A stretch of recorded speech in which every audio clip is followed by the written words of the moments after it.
Warning: the following video contains explicit language which may be offensive to some viewers or inappropriate for children. The content within this video is intended for mature audiences only.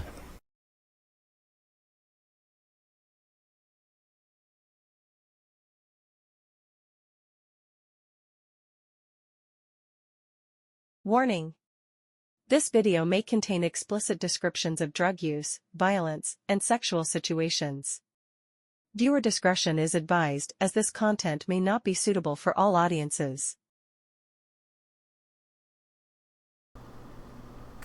Hello, and we're back. We are back in the Kingdom of Fear with our tour guide, Dr. Hunter S. Thompson. So, we are finishing up, or appear to be finishing up, the Woody Creek, or the Woody Creek Sheriff election, Stronghold, Fortress, portion of the story. So, without further ado, let's move into this thing. Rolling Stone number 67, October 1st, 1970.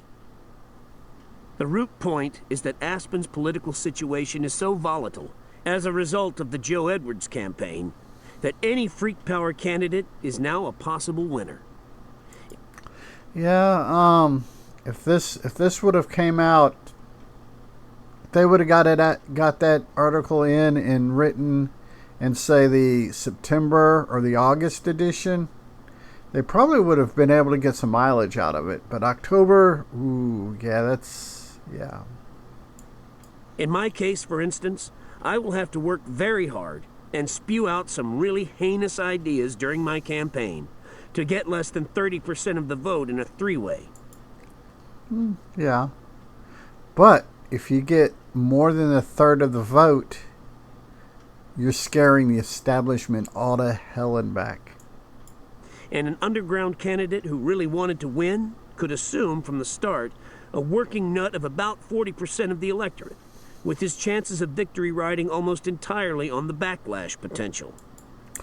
And that is how the candidate for president in 2016 got elected, was the backlash to the Democrat candidate at the time.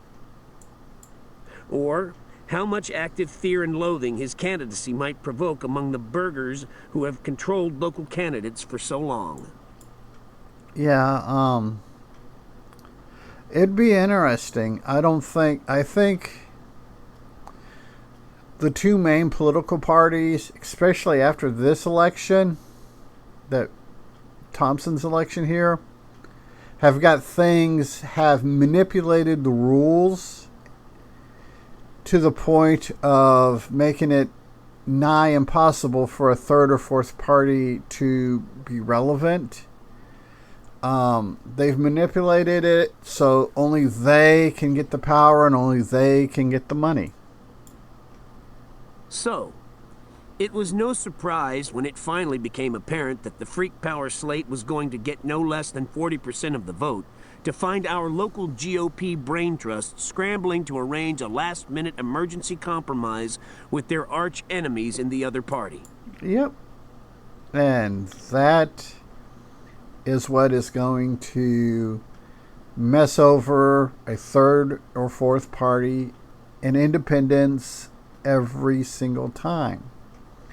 But the balance to that is the independent voters who don't vote party ticket, that vote their conscience, or they worry more about down ballot stuff like their local stuff, and vote basically based on their down ballot voting.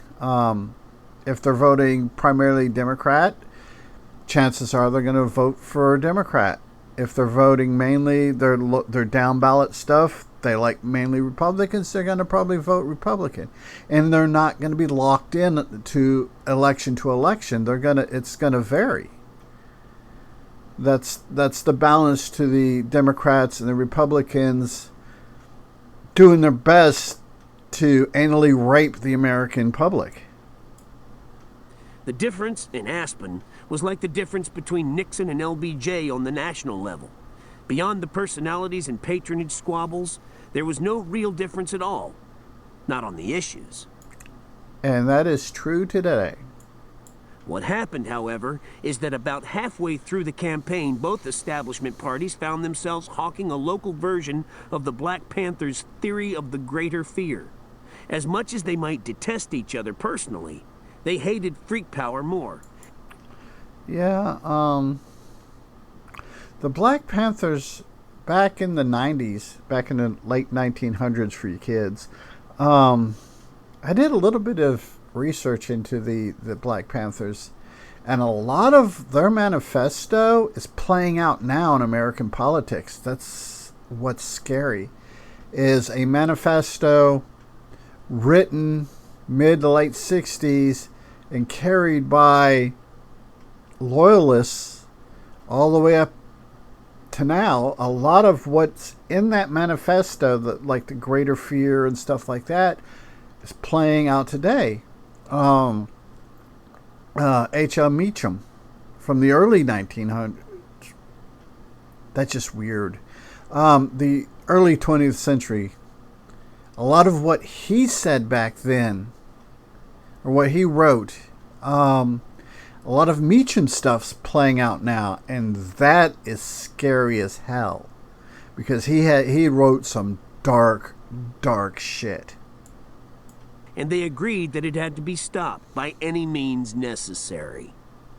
The unholy agreement they forged less than 48 hours before the election was that each party would sacrifice one of its two major candidates in the sheriff and county commissioner races, so as not to split the vote. Yep. That's... And then they still do shit like that to this very day.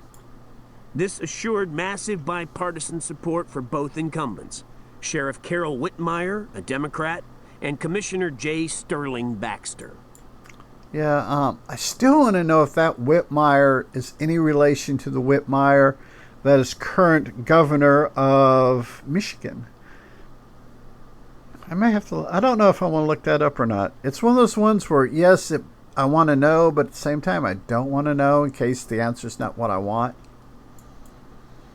The trade-off was affected by a sort of chain letter telephone campaign on election eve, an effort so frantic that one man, a Republican, got 18 calls that night telling him that the final word from headquarters was to split your ticket.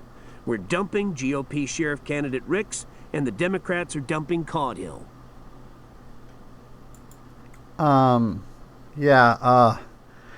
18 phone calls is kind of excessive, especially in a 24-hour period. What we learned in Aspen was that if you work within the system, you damn well better win, because the system was a built-in wipeout mechanism for dealing with failed challengers. Yes, and it's still to this day.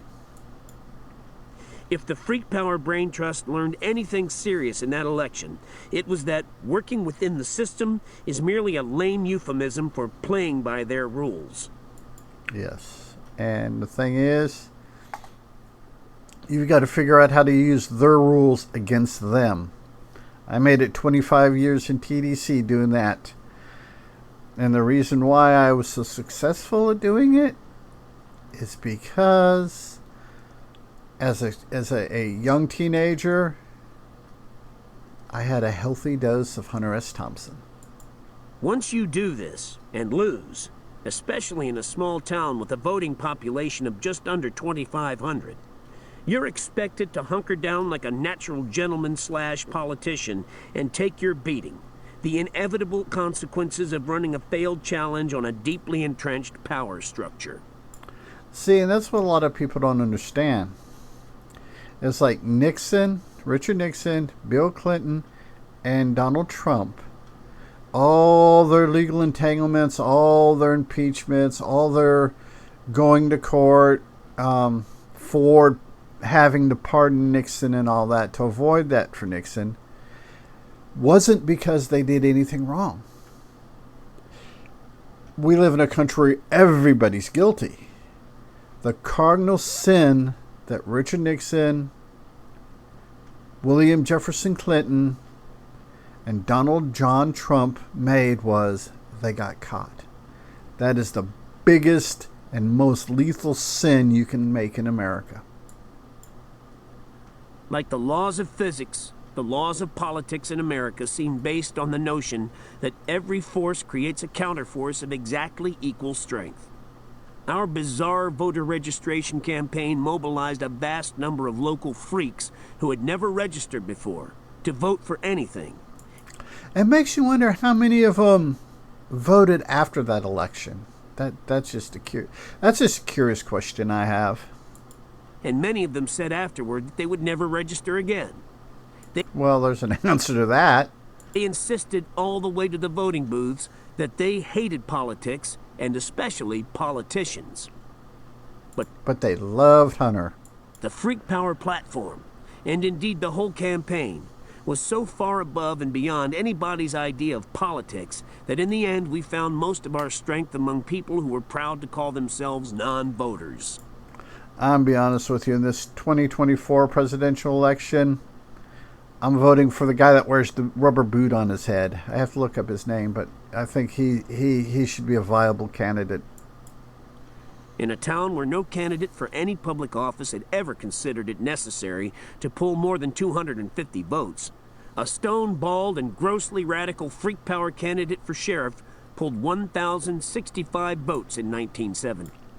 Damn! I don't think our local elections poll, number-wise, yeah, the numbers, because there's more people on this planet. But I think percentile-wise, if you break it down to percentile, that is a hell of a turnout compared to what we're getting today in voter turnout. Yet lost by nearly 400 votes. The freak power election so polarized Aspen that we managed, in the end, to frighten up enough negative/scare votes to offset our shocking and unprecedented success in mobilizing the freak vote. And that, I think, is going to be the secret to whoever wins this presidential election coming up. Whoever can appeal and get the freaks, the non-voters, out to vote and get the independents on their side is the candidate that's going to carry the White House. That's going to carry the Senate and the Congress. I think that this election back in the early 1970s is kind of a precursor to what is going on now. It's kind of a lesson learned by whichever party can get the people out to vote, voting for them in masses, and getting reluctant voters, or not necessarily undecided, but people, first-time voters, regardless if they're 18 or 80, it's getting those first-time voters out. We frightened the bastards so badly that on election day, they rolled people in wheelchairs and even on stretchers into the polling places to vote against us. The thing is, I could see that happening, maybe not in the 2024 election, but the 2028 election. Yeah, depending on who's running from what party. Yeah, I can see them doing that in the 2028 election. But we'll go ahead and call this good here. And until next time, people, be a good human. Be good to other humans. Peace. Hey, it's 10 p.m. Do you know where your children are?